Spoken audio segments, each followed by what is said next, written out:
Dapat mereka, kita tidak mungkin menyelesaikan masalah kalau kita tak pergi kepada isu pokok, iaitu Badan Suruhanjaya Pilihan Raya itu sendiri. Mereka yang merangka undang-undang, mereka yang melatih pegawai-pegawai semasa pilihan raya, mereka yang memastikan proses pilihan raya itu berjalan dengan lancar. Dan pada saya wujud bukti-bukti yang begitu jelas yang menunjukkan bahawa kalau tidak ada suara rakyat yang begitu kuat, begitu berani mengatasi propaganda dan juga pelbagai cabaran semasa pilihan raya lepas, tak mungkin Parti Pembangkang dapat memenangi kerusi yang begitu banyak sekali. Nepal adalah sebuah negara yang baru selesai perang saudara. Dan sekarang mereka baru saja menukar kerajaan Malaysia daripada sebuah kerajaan beraja kepada republik. Tidak ada apa-apa masalah yang berlaku. Walaupun situasi keselamatan mereka lebih teruk dari Malaysia, tidak pernah timbul masalah dakwa kekal menjadi pengancam kepada keselamatan mereka. Pada pengalaman saya memantau pilihan raya di luar negara, dakwa kekal adalah perkara yang normal yang digunakan dalam pilihan raya umum yang lalu. Maksud saya dalam pilihan raya mereka. Jadi lihat contoh di jari saya. Ini adalah dakwa kekal yang saya cuba sewaktu saya berada di Nepal. Saya pasti kalau mahu diberikan contoh yang paling kukuh adalah dari segi isu dakwat indelible ink. Walaupun kita ketengahkan dengan serius, tapi sebenarnya ia adalah sesuatu yang amat mengecewakan kerana sudah proses itu berlalu dengan pembelian berjuta ringgit. Kerajaan habiskan wang tersebut. Akhirnya atas dakwaan yang tak berasas dibawa oleh Ketua Polis Negara, Peguam Negara, begitu sahaja. Ya, bagi bersih pun kita dah banyak kali kita minta melalui bukan melalui surat tapi melalui kenyataan-kenyataan kita minta banyak kali untuk melihat sendiri laporan polis yang telah dibuat, yang telah didakwa oleh Ketua Polis Negara. Tapi mereka tidak memberi apa sebarang respon, sehingga kan Pom Puan sendiri mengutarakan soalan di Parlimen dan baru kita dapat tahu bahawa sebenarnya tidak ada laporan polis dan tindakan ataupun keputusan diambil hanya berdasarkan hearsay adalah menunjukkan satu tindakan yang ada berniat jahat lah. Tidak ada laporan polis dan satu pembaziran dan keputusan yang berniat jahat. SPR tidak pernah memberikan pendidikan melalui media massa atau kepada umum tentang bagaimana dakwa kekal itu akan digunakan.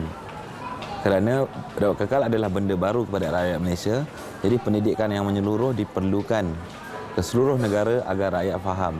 Tapi ini tidak dilakukan.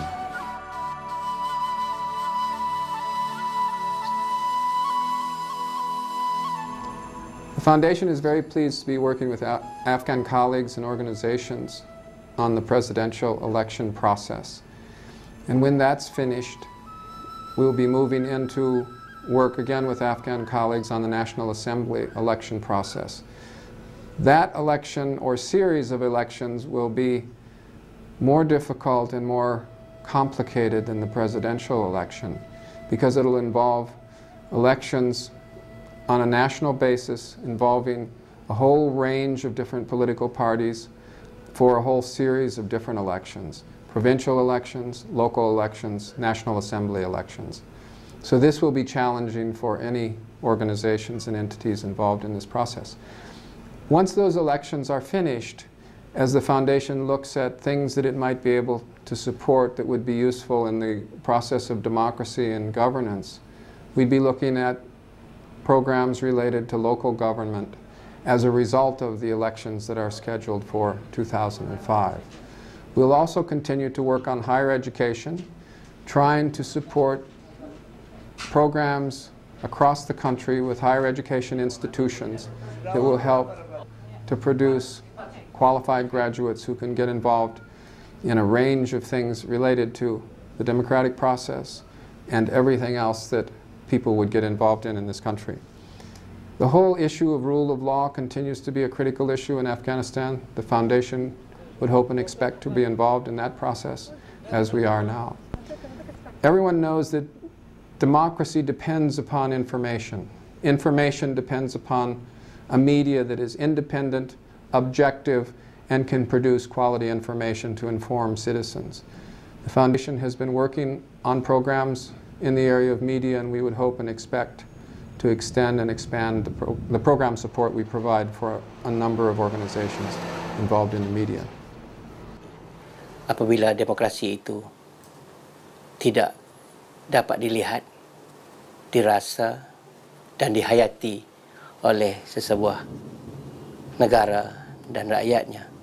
Kalau kita masih ingat lagi betapa rakyat, khususnya mahasiswa di Korea Selatan sanggup bangkit dalam satu kebangkitan berdarah pada 18 hingga 27 Mei tahun 1980 untuk menentang pentadbiran kuku besi Park Chung-hee yang telah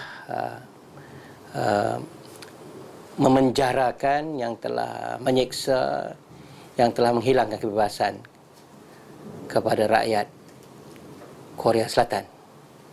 Di Malaysia, kita bersyukur kerana kita tidaklah berhasrat ataupun bertujuan untuk menumpahkan darah untuk mendapatkan demokrasi. Tetapi demokrasi itu suatu hal yang sangat besar, suatu hal yang sangat mulia, satu hal yang sangat unggul, yang harus diperjuangkan.